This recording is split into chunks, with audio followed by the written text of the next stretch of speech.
अस्सलाम वालेकुम व्यूवर्स। आज मैं बैठा हूँ इखलाक वज़ीर साहब के पास और ये हैं NHS lab divisional teaching hospital में। और ये लैब है फेडरल गवर्नमेंट के अंदर, ये लैब चल रही है और इसको अमूमन जो है ना वो टीबी लैब कहा जाता है।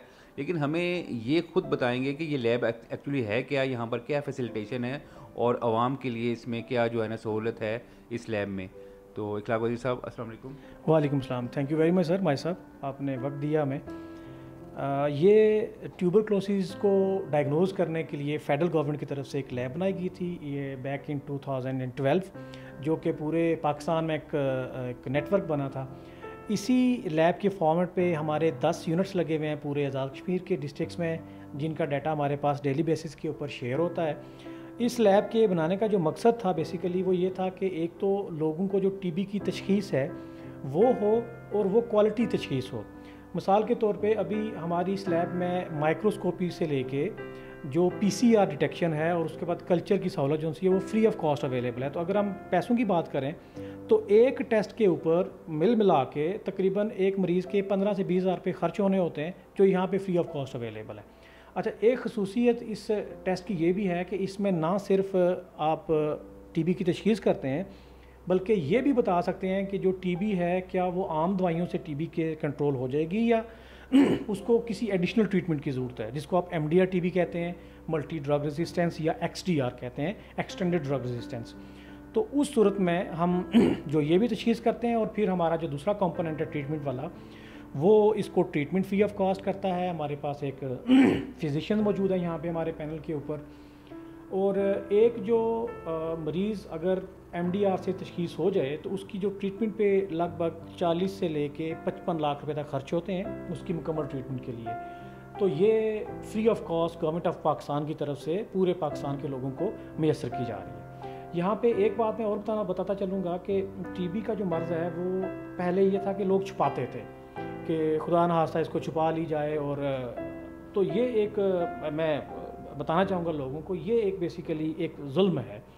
टीबी टोटली काबिल इलाज है, लेकिन अगर वक्त पे तशख़ीस हो जाए तो जब भी जो आम जगहों पे चल रहा होता है, जब भी कोई अलामात आपको टीबी की ज़ाहिर हों तो आप इमीडिएटली डिवीजनल हेडक्वार्टर टीचिंग अस्पताल में मौजूद जो टीबी रेफरेंस लैब है उसमें तशरीफ़ लाएँ और अपनी टीबी का टेस्ट कराएं। और अगर खुदा न खास्ता टीबी की तशख़ीस हो जाती है तो उसकी 100% ट्रीटमेंट अवेलेबल।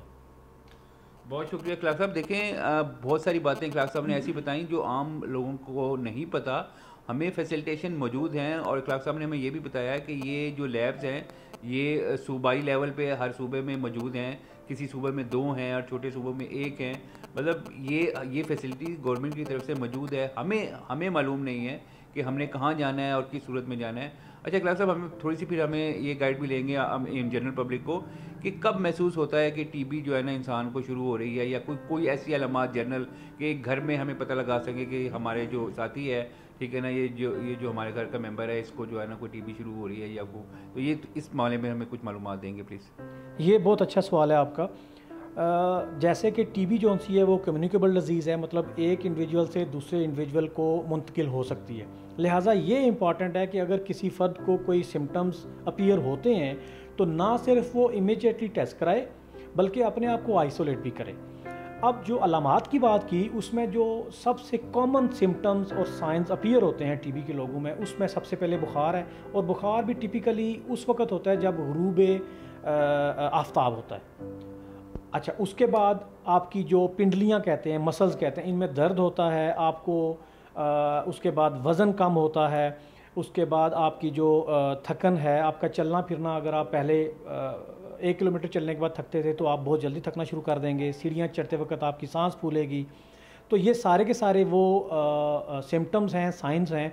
अगर इनमें से कोई एक भी सिम्टम अपीयर हो तो आप आएँ, टीबी का टेस्ट कराएँ। हो सकता है कि वो सिम्टम किसी और वजह से हो, लेकिन टेस्ट कराने में हर्ज इसलिए नहीं है कि ये जो टेस्ट है ये फ्री ऑफ कॉस्ट अवेलेबल है, तो आप अपने आप को रूल आउट करते हैं इस चीज़ के लिए। अगर आप इस शक से निकल गए हैं तो आप नॉर्मल हेल्दी लाइफ गुजारें, और अगर खुदा ना खास्ता डिटेक्ट हो गई है तो ट्रीटमेंट में शिफ्ट हो जाएं। जैसे ही अर्ली फेज़ में डिटेक्ट होगी तो उसकी ट्रीटमेंट भी कंपैरेटिवली आसान होगी। और अगर खुदा ना खास्ता कोई टीबी बिगड़ गई है, जिसको आप एमडीआर हम कह रहे हैं या एक्सडीआर, तो उस सूरत में फिर आपकी आइसोलेशन भी मुश्किल हो जाती है, आपकी ट्रीटमेंट भी मुश्किल हो जाती है, और उसके जो आगे कंसिक्वेंसेज हैं वो भी ज़रा मुश्किल होते हैं टू बियर। देखिए नज़ीर, इन्होंने कितनी अच्छी ये बात हमें बताई है कि वक़्त पे टीबी टेस्ट करवा लेना उससे बहुत बेहतर है कि वो जब स्टेज जो है ना वो गुजर जाए और फिर मुश्किलात जो है ना वो बढ़ती जाएं। तो ये इसमें कोई शर्म की बात नहीं होती, और टीबी होना भी कोई ऐसी, अगर किसी को हो गई है तो ऐसी शर्म की बात नहीं है, उसका इलाज मौजूद है। और किसी भी टीबी की जो ये तशख़ीस करेंगे तो वो इलाज उनके पास मौजूद होता है। ये जहाँ भी रेफ़र करेंगे तो इलाज करवाया जा सकता है, इसमें शर्म की बात बिल्कुल मौजूद नहीं है। गवर्नमेंट की तरफ से फैसिलिटीज़ मौजूद हैं, सिर्फ जनरल पब्लिक आगाह नहीं है कि हमने किस सूरत में कहाँ पे जाना है। तो सबसे पहले हमारा पैगाम कि डॉक्टर्स केयर्स यू, डॉक्टर आपकी केयर करते हैं और हमेशा करते रहेंगे। हमें सिर्फ डॉक्टर के पास पहुंचना ज़रूरी है। बहुत शुक्रिया।